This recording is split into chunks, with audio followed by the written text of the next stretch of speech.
One of the great things about comic book characters is that they're incredibly versatile and ripe for reinvention. I'm always surprised whenever a comic book adaptation comes out with a new take on an existing character, and a vocal minority of fans start clutching their pearls and shrieking about the sanctity of the source material. See the reaction to Batman Caped Crusader's Penguin for a recent example of this. Because there's been a long history of established comic book characters going through dramatic reinvention. It's kind of their thing.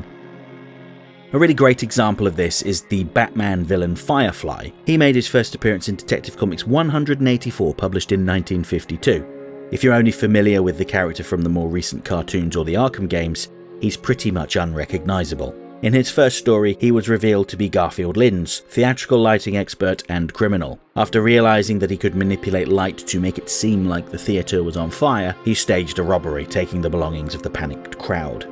When Batman and Robin intervened, Lynns was able to escape because the duo mistook the light of a firefly for the light of Lynns' cigarette.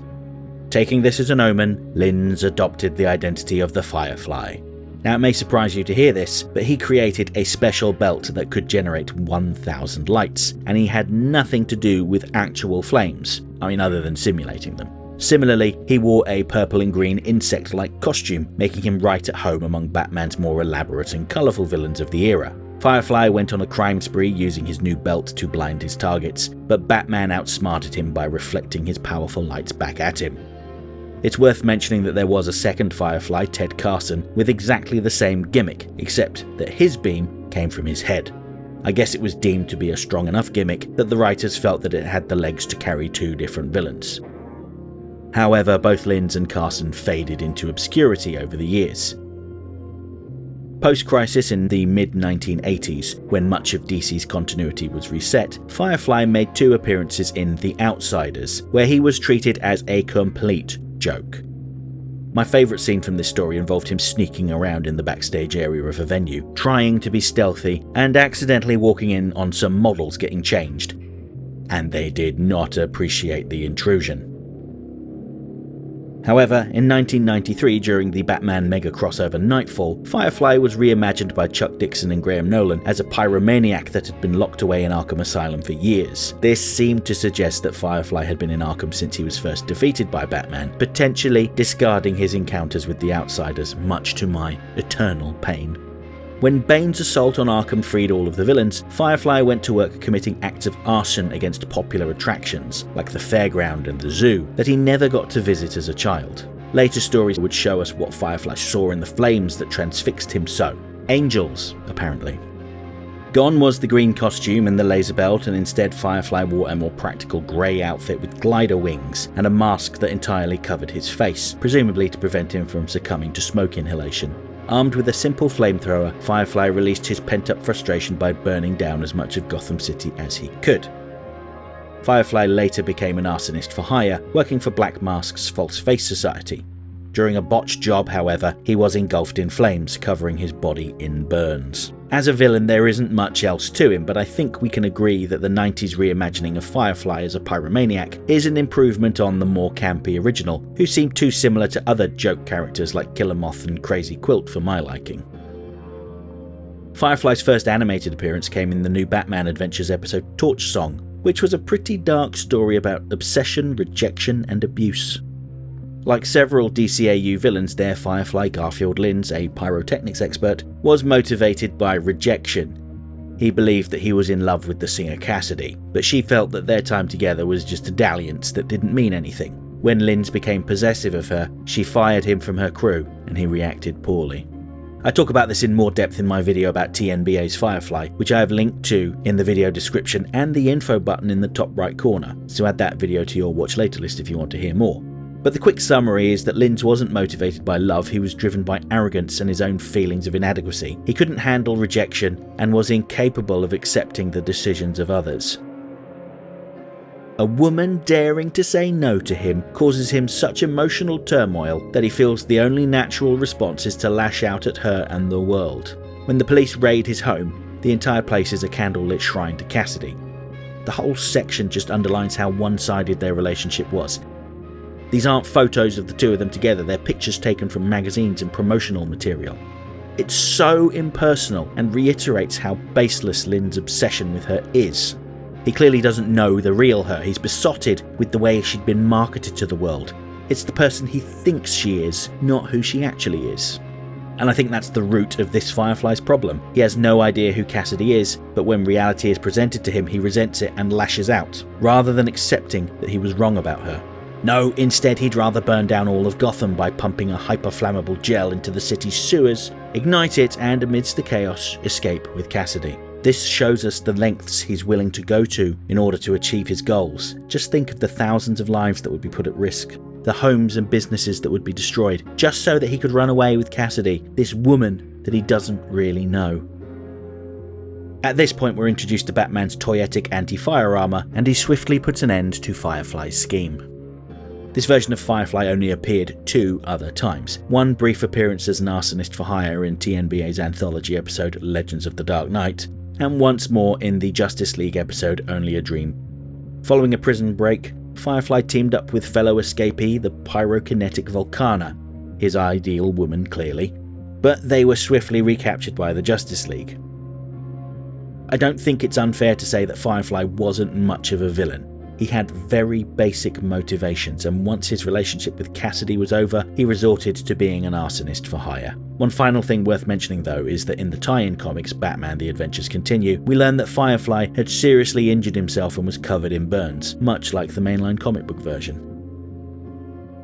So it's interesting that 2004's The Batman took a different yet similar approach.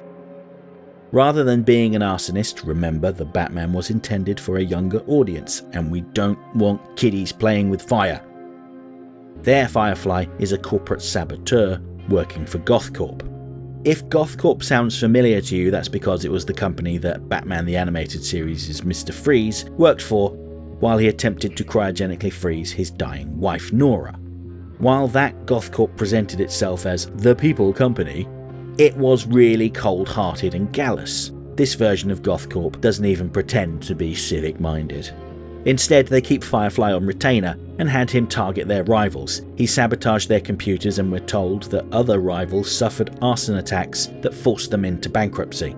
Rather than the monotone costume of the comics or TNBA, the Batman's Firefly really leans into the insect aesthetic with a yellow and black colour scheme. In nature, this combination of colours sends a warning to potential predators. Similarly, he wears a jetpack that has an insect-like hum as he flies at great speed, leaving a trail of light behind him. In order to defeat Firefly, Batman has to develop his own jetpack, which I'm sure made a lovely action figure, and once Batman caught up with him, he cut Firefly's fuel lines, effectively grounding him.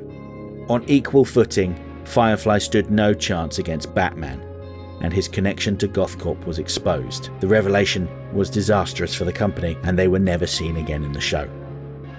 In later episodes, Firefly became more of a stooge, working with Mr. Freeze as a henchman, although their contrasting powers inevitably led to a breakdown in the relationship, and as part of Team Penguin alongside Ragdoll, Killermoth, Killer Croc, and the Penguin. Likewise, he can also be seen in Rumour's collection of rogues.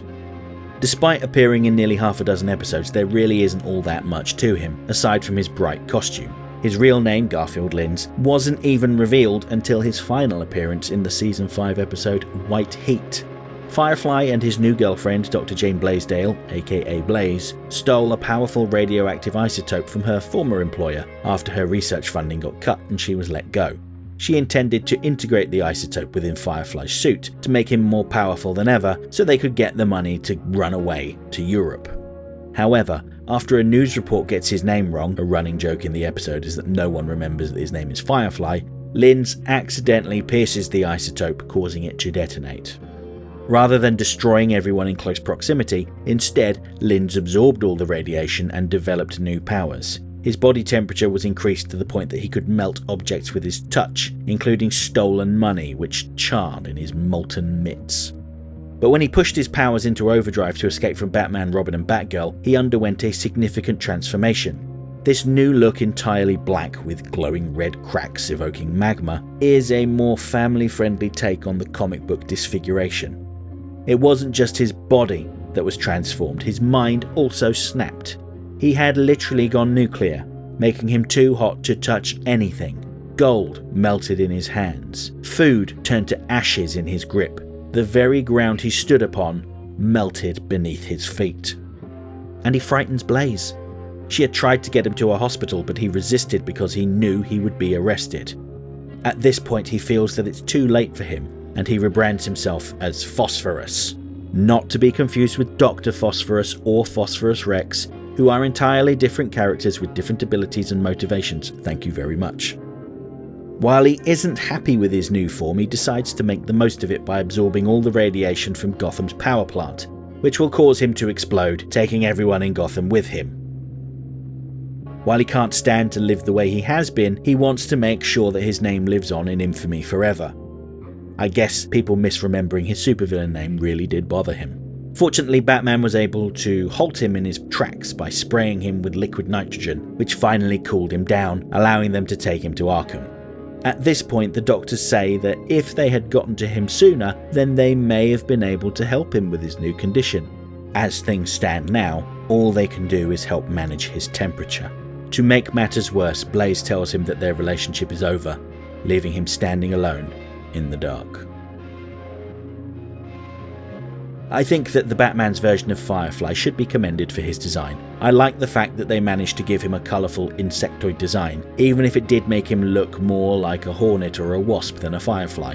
While some may argue that it was a missed opportunity to re-examine his motivations, I don't see a problem with retaining the fact that he was a villain for hire. I suppose it is noteworthy that while most villains' real names were revealed quite quickly in the show, Firefly's name wasn't mentioned until his final appearance. This suggests to me that Garfield Lynns wasn't the important aspect of this version of the character. Firefly began as a trickster of light and illusion, but was later reimagined as a tormented pyromaniac, driven by visions in the flames and scars that ran deep beneath his singed skin. The DCAU added layers of obsession and rejection, crafting a villain whose ego smouldered behind the mask. And then came the Batman, reimagining him once again but for a younger audience. He wasn't a flame-obsessed loner, instead he was a sleek, humming saboteur, wielding fire for profit, not out of passion. And eventually he became a literal man on fire.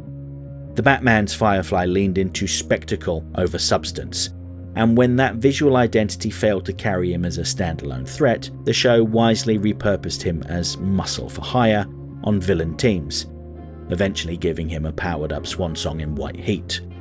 Across the decades, one thing remained consistent. Despite the changes, Firefly is a man whose power comes from what he can destroy, not what he can create. Whether he's a campy conman, a deranged firebug, or a corporate saboteur, Firefly is a villain defined by his need to consume, to raise, to burn. But ultimately, he's small fry and easily snuffed out.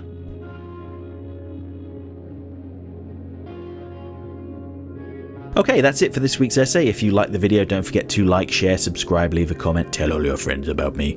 You know how YouTube works. If you really enjoyed the video and have the means, please consider making use of the thanks button to send a buck or two my way, because every little helps. I offer channel memberships for $1.99 a month. This will get you early access to my weekly video essay, priority responses to your comments, members-only videos, custom emojis, and an icon on your profile indicating that you're one of my people. And special thanks to my channel members. Everyone who was a member at the time of this video's creation is listed on the screen right now. If you want to see your name amongst all these wonderful people, join the channel now. Next time, I'll be back on Friday to talk about a tragic figure from Superman the Animated Series that never set out to become a villain. We're talking about Titano, the super ape. And next Monday, I want to get back to the streets of Neo Gotham to talk about a one-and-done villain from Batman Beyond who was twisted by parental pressure. Yes, it's time to talk about Terminal. Hope to see you then.